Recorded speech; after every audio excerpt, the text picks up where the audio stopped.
주주 자본주의의 꽃으로 불리는 주주총회. 올해 주주총회는 사내이사 임기 만료, 경영권 분쟁 등으로 격전이 예상되는데요. 여기에 국민연금의 주주권 행사 여부도 주요 변수로 주목받고 있습니다. 여러 변수가 맞물리며 변화가 예상되는 올해 정기 주주총회를 이슈 인사이드에서 분석해봅니다. 기업들의 최대 연례 행사라고 할 수 있는 주주총회 시즌이 다가왔습니다. 올해는 사회이사 연임 제한, 그리고 전자투표제 확산 등의 제도 변화와 국민연금의 의결권 행사 여부가 주목을 받고 있는데요. 많은 기업들이 주총에서 격전을 벌일 것으로 예상되는 가운데 올해 주주총회는 어떻게 흘러가게 될지 박주군 대표와 함께 이야기 나눠보도록 하겠습니다. 안녕하십니까? 네, 안녕하세요. 네. 올해 주주총회의 최대 이슈가 아무래도 한진과의 경영권 분쟁이 아닐까 싶어요. 그 오너가의 집안 싸움에 이어서 그 사모펀드까지 가세하면서 이목이 쏠리고 있는데 지금 어떻게 진행되고 있는지 좀 알 수 있을까요?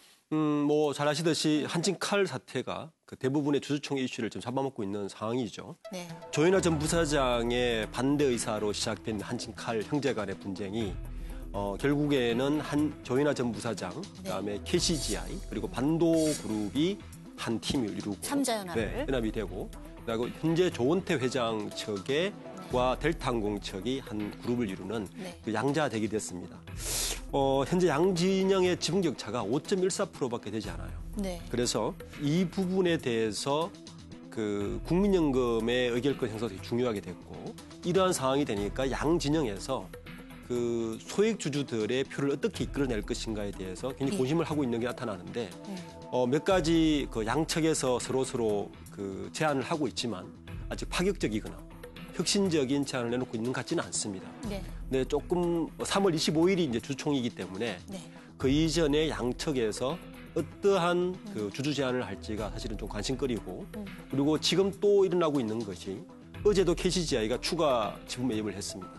그리고 반도건설도 마찬가지고 양측이 지금 추가 지분 매입을 하고 있는데, 사실 이거 현재 추가 그 매입은 이번 주총회하고는 무관하거든요. 그 말은 이번 주총을 하더라도 장기적으로 임시주총이나 이런 걸 통해서 지속적으로 균형권 문제가 일어날 가능성이 높다.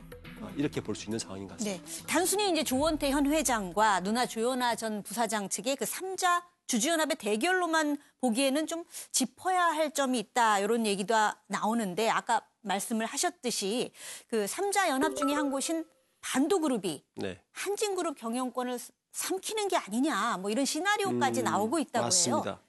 그 반도건설이 원래는 조원태 회장 측에 있다가 갑자기 돌연 3자 연합으로 합세한 것 자체가 사실은 그 의구심을 불러일으켰고, 과연 그러면 KCGI 측과 조현아 전 부사장의 그 목적은 분명했습니다. 조현아 전 부사장은 자기 지분만큼의 경영권을 달라는 거였고, KCGI 측은 수익 극대화했는데, 그럼 반도건설은 뭐냐라는 거였죠.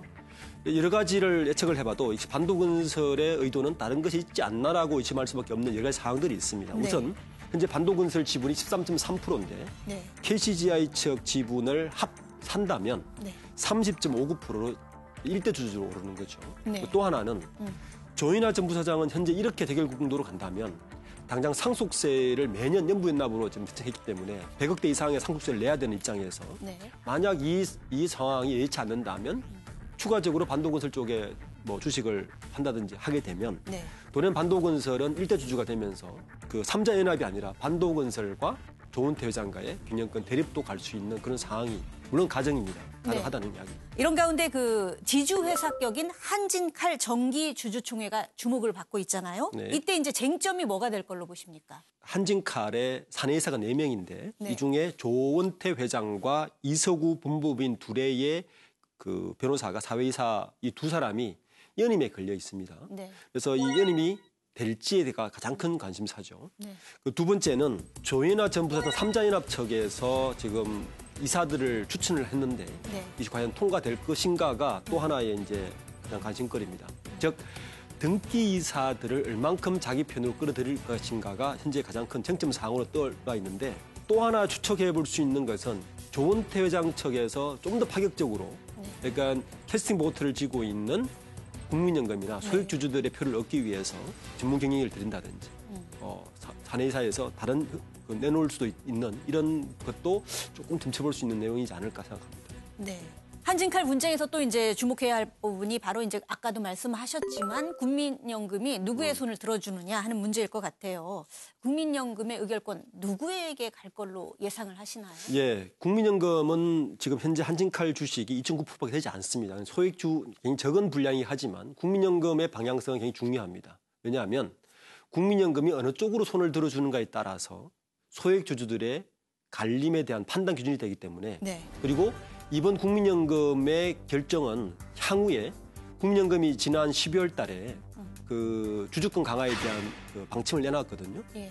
첫 번째 사안이 될 수 있기 때문에 이번 사안은 국민연금 입장에서도 굉장히 중요한 의사결정이 될 것이다. 그렇게 네. 보고 있습니다. 방금 이제 국민연금의 의결권 얘기가 나왔는데 국민연금이 이제 주주권을 강화하기로 한 배경에는 스튜어드십 코드를 도입한 게 계기가 됐잖아요. 네. 이 스튜어드십 코드란 게 뭔지 좀 간단히 설명을 해주시죠. 말 그대로 스튜어드십, 청지기 역할인 거죠. 네. 우리가 기업이라는 곳은 주주들이 주인이고 그리고 주주들을 대신해서 경영자들이 경영을 하는 거고 그러면 주주들이 직접 경영을 못하니 경영자는 대리인이 되는 거죠. 그런데 이 주주들의 권리를 어느 3자가 네. 경영자들을 감시 역할을 하는 것이 바로 이제 네. 사회이사나 이런 주주권인데 한진칼뿐만 아니라 다른 국민연금이 5% 이상 지분을 가지고 있는 13개 기업에 대해서 어떠한 그 의사결정을 내릴 것인가에 대한 기준을 국민연금의 독단적인 기준이 아니라 어떤 공정하고 객관적인 기준을 가지고 판단을 할 것이라고 내린 것이 바로 스튜어드십 코드입니다. 국민연금이 최근에 56개 기업에 대해서 투자 목적을 단순 투자에서 일반 투자로 변경했어요. 이렇게 이제 단순 투자에서 일반 투자로 변경한다는 것이 어떤 의미인 거고 그렇다면은 일반 투자로 변경하면서 어떤 변화가 올 걸로 예상을 하시나요? 단순 투자에서 일반 투자로 바꾼다는 이야기는 뭐냐면 법이 바뀌었어요. 국민연금이 기존에는 5% 이상을 가지고 있으면 원래 상법 기준은 5% 이상을 가지고 있으면 뭔가 작은 변화가 있을 때라도 금융위원회에다가 신고를 하고 그다음에 다트에다가 공시를 올려야 되는 길입니다. 그런데 네. 국민연금은 너무 많은 기업에다 투자를 하고 있죠. 네. 그러다 보니 5% 이상 기업을 모두 다 하기에는 버겁고 해서 그에다 방지를 냈었는데 이번에 그 법을 풀어줬습니다. 네. 워킹데이 일주일 이내에 하는 것이 아니라 분기 한 번씩 하더라도 그걸 행사할 수 있도록 풀어준 거죠. 그럼 어떤 상황이 벌어지느냐. 네. 국민연금이 보다 더 자유스럽게, 보다 더 강하게 기업들에게 여러 가지 사안을 요구할 수 있는 상황이 된 거죠. 네네. 56개 기업이 해당되는데 이 기업들에 대해서는 국민연금이 아마 주주권 결정 가이드라인에 따라서 보다 강력하게 그 오너 일가라든지 그 경영진에 대해서 여러 가지 사항들을 요구할 가능성이 굉장히 높아졌다. 이렇게 해석할 수 있는 부분입니다. 네. 그 56개 기업 중에 이제 한진그룹 말고도 몇 개만 좀 꼽아주신다면 뭐가 있을까요? 우선 삼성전자가 들어가 있고 네. 그리고 현대차도 들어가 있습니다. 중요한 기업들이 막 들어가 있기 때문에 향후 이 56개 기업의 국민연금이 어떤 결정을 하고 어떻게 그 질의를 하고 어떤 요구를 하는가는 개별 주주들에게도 굉장히 큰 영향을 미치고 자본시장 내에서 외국인 투자자들이나 이런 쪽에서도 굉장히 관심사로 볼 수밖에 없는 상황이 될 것입니다. 네, 국민연금이 이제 주주권을 행사하는 과정에서 배당을 요구하거나 이런 것을 할 수도 있나요? 당연합니다. 네. 주주들의 권리죠. 국민연금이 5% 이상 지분을 가진 기업들에게 배당을 얼마큼 받느냐 해서 조사를 해봤거든요. 예. 약 2조 7천억 정도 받습니다. 네. 이 수익은 국민연금의 국내 주식시장에서 얻는 수익의 약 5% 이상 되기 때문에 향후에도 여러 기업들에게 배당 성량을 높여라. 는 요구는 좀 있을 수 있다고 보고 있습니다. 네. 최근에 이제 상장지수 펀드 ETF라고 하는데 이제 이 시장이 급성장하면서 주중에 새로운 변수로 이제 떠오르고 있는데요. 실제로 해외에서는 ETF로 투자한 기업에 대해서 적극적으로 의결권을 행사하는 경우도 있는데 우리나라는 어떻게 되나요? 국내 같은 경우는 두 가지가 있어요.